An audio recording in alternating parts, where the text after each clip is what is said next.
So this is an experiment for me. I'm going to try and record myself doing little mini lessons, and then immediately after that you're going to have like a couple questions about each one, and of course this guy just has to get in on it. Hi. Yeah. Hey. Okay. Yep. So I'm doing better, and just on a personal note, I don't have COVID. My test came back negative, which I'm extremely relieved about. But until all of my symptoms have resolved, plus 48 hours, I can't actually be at school. So that's why I'm recording this. So, having said that, so we're entering into more of the satire part of our unit.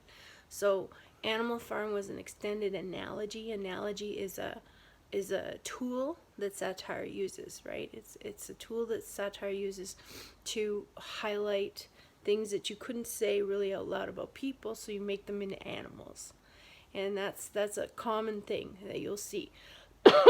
Forgive me. So, another form of satire that we started looking at with the women's suffrage movement was the anti-suffrage cartoons. And if you haven't looked at that yet, you should. I'm going to post copies of that onto this quiz, so it will be part of it. And it says quiz, but it's a lesson and an assignment, right? You do it, and that means I know you did the lesson.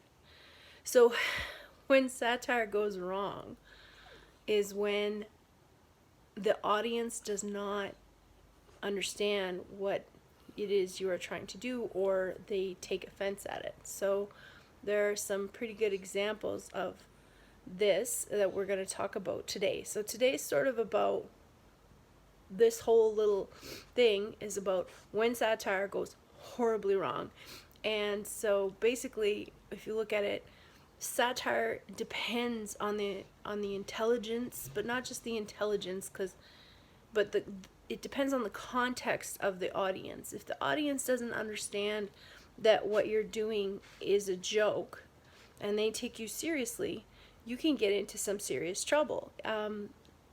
Satire uses sarcasm all the time, and sarcasm depends on tone. So here's an example.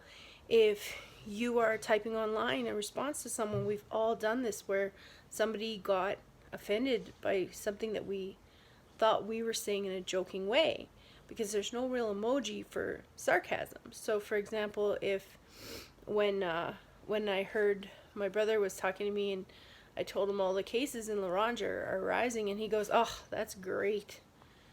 I mean, he's not saying that it's great that there's COVID in La Ronge.